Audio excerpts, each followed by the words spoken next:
Zohran মামদানির পর আবারও ইতিহাস গড়লেন একজন মুসলিম নেতা। মিশিগানের ডিয়ারবন সিটি মেয়র নির্বাচনে ভূমিধস জয় পেয়েছেন আব্দুল্লাহ হাম্মুদ।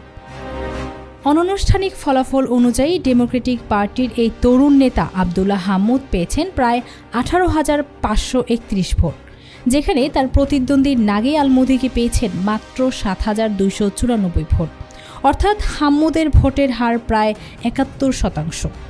এই ফলাফল শুধু ডিয়ারবর্নের নয়, বরং যুক্তরাষ্ট্র জুড়ে মুসলিম প্রার্থীদের রাজনৈতিক সাফল্যের ধারাকেই আরও জোরালো করেছে।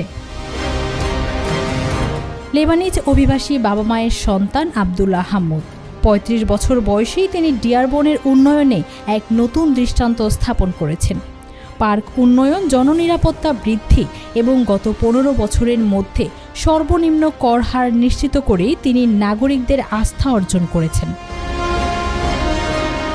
ডিয়ারবনের ইতিহাসে প্রথম আরব আমেরিকান ও মুসলিম মেয়র হিসেবে 2011 সালে যিনি আলোচনায় এসেছিলেন হাম্মুদ এবারও বিপুল ব্যবধানে পুনর্নির্বাচিত হয়ে নিজের জনপ্রিয়তা ও নেতৃত্বের শক্ত অবস্থান আরও পোক্ত করলেন। 2024 সালের নির্বাচনে যুক্তরাষ্ট্রের অন্যান্য রাজ্যেও মুসলিম প্রার্থীদের সাফল্য ছিল উল্লেখযোগ্য। মিশিগান থেকে রশিদা তালিব, মিনেসোটা থেকে ইলহান ওমর আর ইন্ডিয়ানা থেকে আন্দ্রে কারসন পুনর্নির্বাচিত হয়েছেন। সব মিলিয়ে মার্কিন রাজনীতিতে মুসলিম নেতাদের অংশগ্রহণ আজ এক নতুন উচ্চতায়। ঢাকা ডিজির নিউজ ডেস্ক।